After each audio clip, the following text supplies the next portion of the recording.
अस्सलाम वालेकुम friends, welcome to our YouTube channel. दोस्तों, तसव्वुर करें आप एक छोटी सी कश्ती में समंदर में हो और रास्ता भटक कर महीनों के लिए वहाँ फंस जाएं, तो फिर क्या होगा। दर हकीकत इन हालात में जिंदगी का इम्कान बहुत कम होगा और हर गुजरते दिन के साथ मौत यकीनी होती जाएगी। मगर क्या आपको मालूम है कि दुनिया में एक शख्स ऐसा भी है जो वसीओं भरी समंदर में 1, 2 या 4 माह नहीं बल्कि पूरे 13 माह तक अपनी छोटी सी कश्ती में भटकता रहा और बचने में कामयाब रहा।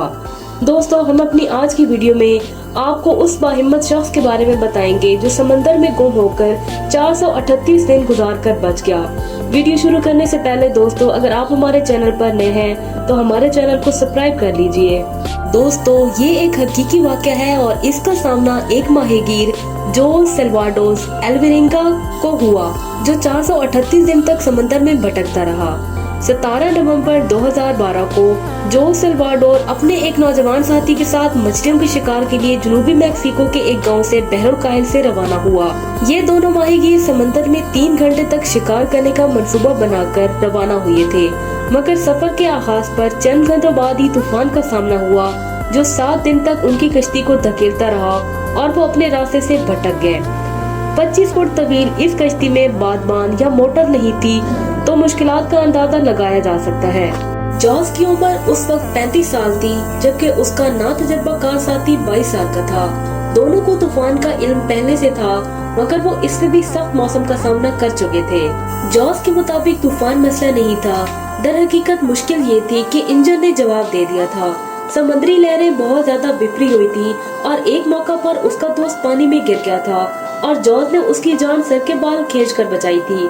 इंजन के साथ साथ इन माहीगीरों को रेडियो और मछली पकड़ने के आलात से महरूमी का भी सामना हुआ। कश्ती पर कोई कवर नहीं था, बस एक आइस बॉक्स, एक मछली रखने वाला बड़ा संदूक और एक बाल्टी उनके पास थी। जब तूफान थम गया तो जॉर्ज को मालूम था कि वो मैक्सिको से बहुत दूर जा चुके हैं। वो अपने सरों पर तैयारों को प्रवास करते देख रहे थे, मगर मदद का सिग्नल देने का कोई सामान मौजूद नहीं था, जिसकी वजह से समंदर में फंसी ये कश्ती नादीदा हो गई। जॉर्ज ने बताया, शुरू में तो हमने भूख के बारे में सोचा नहीं था, बल्कि प्यास ने हमें परेशान किया हुआ था। तूफान के बाद हम अपना पेशाब पीने पर मजबूर हो गए और 1 माह बाद जाकर हमें कुछ बारिश का पानी मुयस्सर आया। जॉर्ज बचपन से मछली का शिकार करता आ रहा था और इस सलाहियत ने उसे और उसके साथी को जिंदा रखा। अपने आबाई मुल्क में जॉर्ज ने सीखा था कि मछली को बगैर कांटे के सिर्फ हाथों से कैसे पकड़ा जा सकता है, और बहरुल कायल की गहराइयों में मछली उसके हाथों से फिसल जाती थी और उंगलियों में फंसाना पड़ता था। मगर कुछ मछलियों को पकड़ना काफी नहीं था, उनके जिस्म पानी और प्रोटीन की कमी का शिकार हो रहे थे, बल्कि जॉर्ज को एहसास होता था कि हलक सिकुड़कर मुंह के करीब पहुंच गया है। सूरज की शदीद तमाज़त उनके जिस्मों को जला देती थी और आइस बॉक्स के नीचे छुपकर कुछ बचत होती थी। समुद्री परिंदे उनकी कश्ती के इर्द गिर्द जमा होने लगे और उसको समंदर में आराम की एक गैर मुतवक्का जगह तस्वर करने लगे। जब जॉर्ज ने पहली बार एक परिंदे को पकड़ा तो उसका दोस्त खौफ के आलम में ये सब देख रहा था, क्योंकि किसी जिंदा मुर्गी की तरह जॉर्ज ने उसके टुकड़े कर दिए थे और इन परिंदों के खून से उनकी जिंदगी बचाने का कीमती सयाल भी था। जॉर्ज के मुताबिक हम इनके गले काट कर खून पी लेते, जिससे हालत बेहतर महसूस होने लगी। शदीद भूख के बायस वो इन कमजोर परिंदों का मैदे को छोड़कर हर हिस्सा खा लेते। दर हकीकत समंदर में मौजूद हर चीज उन्हें खुराक का जरिया महसूस होने लगी, समुद्री कछुए, छोटी शार्क मछलियाँ और समुद्री काई वगैरह। मगर ज्यादातर उनको खुराक से महरूम रहने पड़ता, जैसे 3 दिन में 1 मछली या 2 परिंदे उनके हाथ लगते थे। जॉर्ज ने बताया, मैंने इस तरह के मराइल से गुजरने वाले मैक्सिकन अफराद से सुना था कि उन्होंने कैसे खुद को बचाया। मैंने खुद से कहा कि मुझे बुज़दिल नहीं बनना। मैं बहुत ज्यादा दुआएं करता था और मैंने खुदा से सब्र की दरख्वास्त की, मगर उसके साथी का सब्र खत्म हो चुका था और वो बहुत ज्यादा रोता, अपनी माँ और पसंदीदा ग़िज़ा को याद करता था। जॉर्ज के मुताबिक मैं जिस हद तक हो सकता था उसकी मदद करता था।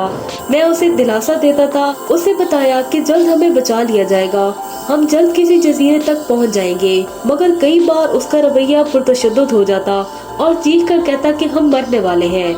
जिस दिन उसका दोस्त हिलाक हुआ, बारिश हो रही थी। दोनों माहीगीर आइस बॉक्स के अंदर मौजूद थे और दुआ कर रहे थे।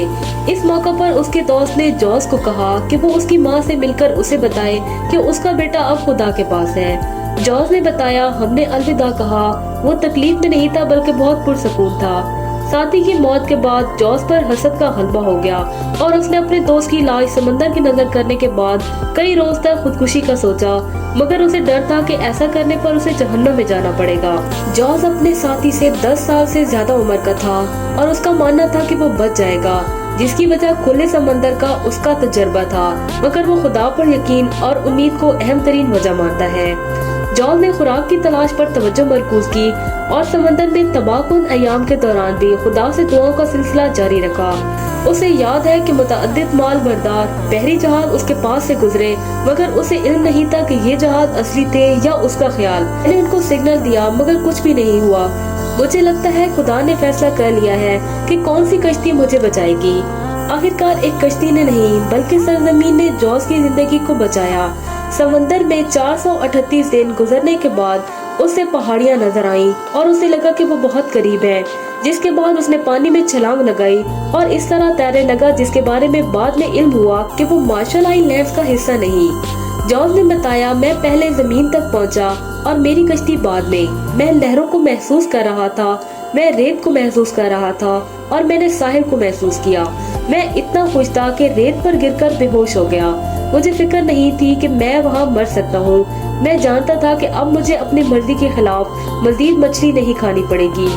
जॉर्ज ने साहिल के करीब मौजूद बस्ती के लोगों से राब्ता किया, जहाँ वो 29 जनवरी 2014 को पहुँचा था। इस बस्ती में कोई भी स्पेनिश ज़बान नहीं जानता था, तो हाथों के इशारे से एक दूसरों से बात की। जॉर्ज को पानी दिया गया, जिसको पीकर तबीयत खराब हो गई। ऐसा होने पर रिहायशियों ने मेयर के दफ्तर से राब्ता किया और उसे एक बड़ी शिपिंग बोट पर बिठाकर मार्शल आइलैंड्स के सबसे बड़े अस्पताल तक पहुंचाया। फटे पुराने कपड़ों और बिखरे बालों के साथ जॉर्ज कश्ती से बाहर निकला तो उसका सामना कैमरों और सहाफियों से हुआ। जॉर्ज ने खुद को ऐसा कैदी करार दिया जो रजाकाराना तौर पर 1 साल से ज्यादा अरसे तक कैद पे रहा और उसे समझ नहीं आ रहा था कि कैसे रवैये का मुजाहिरा करे।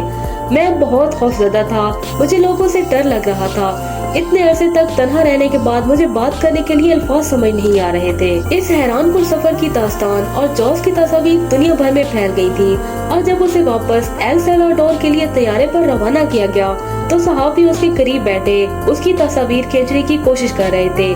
जॉर्ज को परवाह नहीं थी कि सहाफियों को उसकी कहानी पर यकीन है या नहीं। ताहम साइंसदानों ने बाद में कहा कि जॉर्ज का 6000 मील तवील सफर मुमकिन है।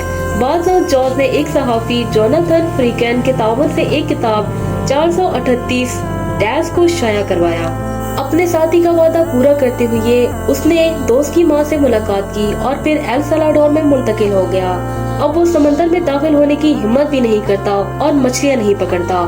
जॉर्ज ने बताया, मैं खौफजदा हूँ और अब भी ऐसी रातें गुजरती हैं जब मैं सो नहीं पाता। समंदर मुझे डरा देता है। तो दोस्तों, ये थी हमारी आज की वीडियो। अगर आपको हमारी वीडियो दिलचस्प लगी है तो हमारी वीडियो को लाइक, शेयर और हमारे चैनल को सब्सक्राइब करना मत भूलिएगा।